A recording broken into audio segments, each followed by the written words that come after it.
Praise the lord. మొదటి సమూయేలు గ్రంథము 12వ వచనము. ఆమె యెహోవా సన్నిధిన ప్రార్థన చేయుచుండగా ఏలి ఆమె నోరును కనిపెట్టుచుండెను. ఆమె ఇలా కనిపెట్టుచుంది, ఆమె ప్రార్థన దేవునికి చేస్తుందని ఏలి అర్థం చేసుకోలేకపోయినాడు. ఎందుకంటే ఆమె మనోచిత్తురాలుగా ఉంది. ఆమె చింత, ఆమె బాధ మీ అందరికీ తెలిసిందే. తనకు బిడ్డలు లేరు కాబట్టి ఆమె ఎంతో మనోవేదనతో దుఃఖంతో ఉంది. కనుక ఆమె పెదవులు మాత్రమే పలుకుచున్నాయి, కానీ వాయిస్ మాత్రము బయటికి రావట్లేదు. ఎందుకంటే అంతరంగంలో తన బాధను దేవునికి మొరపెడుతుంది.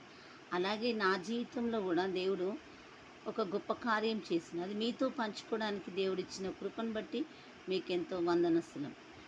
అదేవిధంగా ఏలి అన్నా జీవితంలో చేసినట్టుగా నా జీవితంలో కూడా చేసినట్టు నేను ఆ సాక్ష్యం మీతో కూడా పంచుకోవాలని ఆశపడుతున్నాను.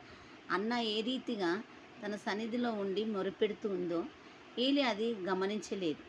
ఆమె ఏదో మత్తురాలుగా ఉంది అనుకున్నాడు. కానీ దేవుడు ఆమె మొరను ఆలకించినాడు.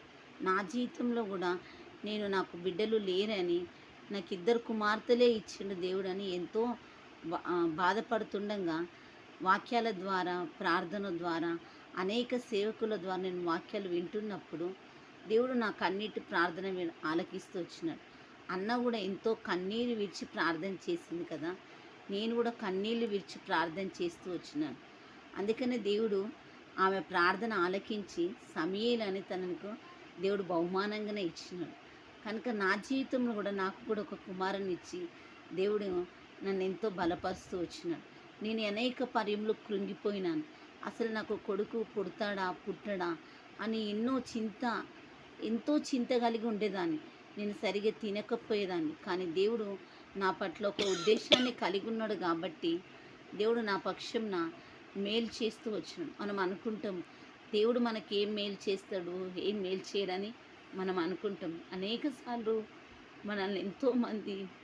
మనల్ని అవమానపరుస్తారు, మనల్ని ఎంతోమంది ఏలనగా చూస్తారు, ఎంతోమంది మనల్ని నీచంగా అవమానపరుస్తారు. కానీ దేవుడు ఎప్పుడు మనల్ని ఆ రీతిగా చేయడు.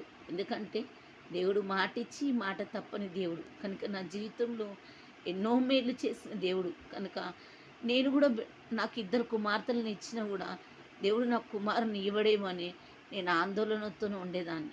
ఎంతో భయంతో, నిట్టూర్పుతో నేను అనుదినము చింతించేదాన్ని. ఆ యొక్క 9 నెలలు ఎలా గడుస్తాయో నాకు తెలియదు. కానీ అన్ను క్షణము నిమిషము నేను ఎప్పుడు నా కుమారుని చూస్తానని ఆలోచించేదాన్ని. వాడిని నేను ఎప్పుడు చూస్తానా, అప్పుడే నేను నమ్మేదాన్ని అనుకునేదాన్ని. ఎందుకంటే దేవుడు చూసిన వాటికంటే చూడని వాటికి మనం నమ్మాలి.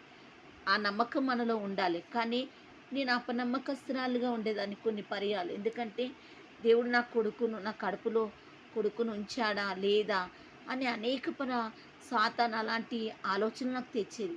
కానీ ఒకవైపున దేవుడు నాకు అన్యాయం చేయడు, న్యాయం చేస్తాడని నేను నమ్మేదాన్ని, నేను విశ్వసించేదాన్ని.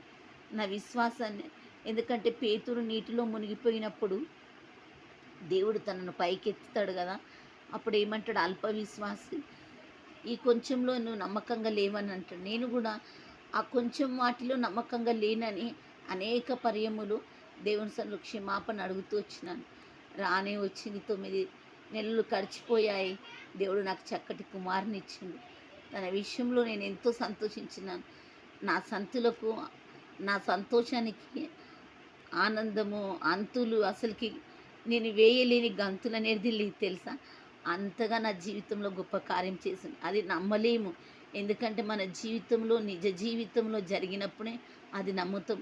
మనుషులు ఏలనగా మాట్లాడతారు, వీళ్ళ జీవితంలో జరగయా అని. కానీ నా జీవితంలో ఖచ్చితంగా దేవుడు ఈ అద్భుత కార్యం చేసిండు. నాకు కూడా ఒక సమయంలో చక్కటి కుమారునిచ్చి దేవుడు తన కృపను నాడలో చూపిస్తూ వచ్చినాడు. నాకు ఆ బహుమానం ఇచ్చినప్పుడు దేవుడు ఉన్నవాడని, బలవంతుడని నేను నమ్ముతూ ఆయన ముందుకు కొనసాగుతూ వచ్చినాను. ఈ రీతిగా మీ జీవితంలో జరగాలని కోరుకుంటూ ఈ కొద్ది మాటలు దేవుడు దీవించిన గాక అని